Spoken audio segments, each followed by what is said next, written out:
watching 2+ Nevada, and I am so excited to have Tom Hall with the Gillemot Foundation and Rick Bean with the Bean Space Foundation joining us this afternoon for a phenomenal event that they are bringing for families of Northern Nevada on the 4th of July. Tom, thank you so much. Tell us about the Red, White, and Flight event. Well, we have the 250th anniversary of our nation coming up, and then Rick Bean and I were at a meeting. We thought we ought to do something for drones.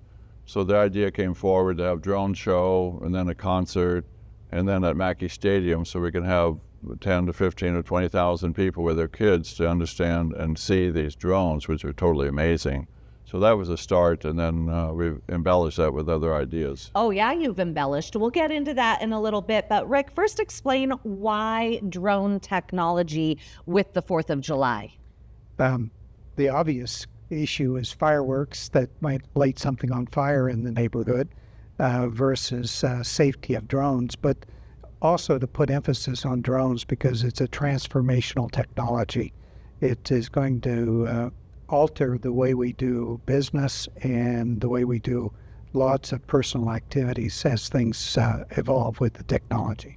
Absolutely. And speaking of technology, Rick, there is also an expo at this event for community members, and you're really hoping kids to get like a hands-on exposure to drones? Very much so. We are looking for those kids, and that's the primary audience. We're looking for the kids to get exposure to career ideas, and we're really targeting in that group of 5 to 12 years old who are formative in their aspirations. And the idea is to give them exposures to technology, to how drones are used in everyday work, as well as activities that are affiliated with the show itself. As an example, Reno Phil will be showing musical instruments and how those can be used in complementing a entertainment venue. Absolutely. And so if you have yet to pick up the Art Town book, pick up the Art Town book. It's at local stores. There are thousands of them throughout the community.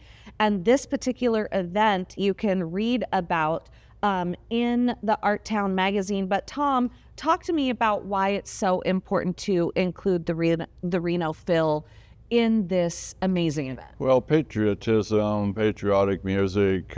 My wife's a music person, and she came up with the idea. Actually, Rick and I came to the hardware stuff about the drones, and my wife said, you need a concert. So we talked to Reno Phil, and Laura Jackson said that she would conduct this particular one. Normally it's not done. So the music talks to a different level of human condition, and I like music a lot, but I'm not very skilled at it. So we reached out to the Reno Phil, and they were more than happy to help. As a matter of fact, they were kind of looking for an event to join with, so we felt very fortunate to have the Reno Phil with us. Well, this is so amazing, too, because we are celebrating America's 250th birthday. So by you bringing this event to the community to help really elevate the 4th of July experience is fantastic. How do people get involved, Tom? Well, we've advertised as much as we can, and we're doing more, but you'll see, if you see the Red, White, and Flight on the screen, all you have to do is tap into that. You'll come up with a QR code that tells you all about it. The University of Nevada is publishing this, 70,000 contacts a week, and we have 6 billboards around town and all the media that we can think of. So we're really putting a big push on it. But it's very simple. Just type in Red, White, and Flight and go to the QR code. Well, and you know, what we've been remiss in talking about through this entire event is this is free for the community, thanks to the Gillemot Foundation and the Bean Space Foundation.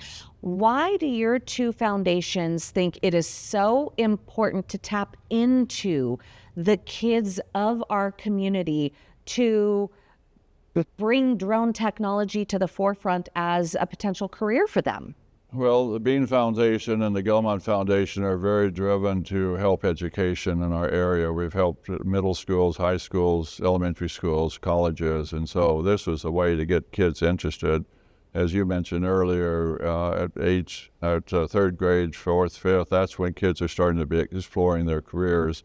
And so Rick, Bean, and myself thought it was really essential to get out into the community. Plus, we want to show off our university. It's beautiful up there. They're going to have a great program. And it's not a foreign land. It's a place where we want to be. We want to have a university town, a campus town. So this is a lot of different ideas have come together to put this together. And so it's pricey, no doubt about it, but the Bean Foundation, Gillemot Foundation want to underwrite that for our community. It's such an amazing gift. And Rick, please speak to the Bean Space Foundation. Tell us a little bit more about your foundation. We are a 501c3, and we're dedicated to the education of college students. We sponsor scholarships, fellowships, and assistantships. And we have maybe 40 students right now at this point that we're sponsoring. Our belief is that education is the pathway to success, and one advances in life with useful skills. And those skills are academic, but they're also hands-on and practical. And Tom, it just sounds like a great partnership with the Gillemot Foundation. In 1 minute, tell us what the Gillemot Foundation is. Well, Gillemot was a dream of Mr. George Gillemot, and he wanted to advance aviation, aerospace, pilot training, and aircraft maintenance. So we're in the process of doing those three areas: education, pilot training, and aircraft maintenance. So it all comes together as developing our kids, our society, but also ending up with workforce development. So it's a vertical alignment, as I say, from schools to job and then to society and community development. Well, thank you to both of your foundations for putting on this amazing expo and event. The expo itself is from 6 to 8 p.m. Again, shared interest in supporting aviation, aerospace, STEM, and the arts. And this event, the 4th of July event, is free for the community, but do people need to pre-register? You have to have a ticket to get in. Go to the QR code, you'll get the ticket. And if you want to upscale your venue, then there's opportunities to upscale, but everyone needs a ticket to get in. It's just like a ball game. Okay, you guys, thank you so much for joining us this afternoon. You're watching 2+U Nevada.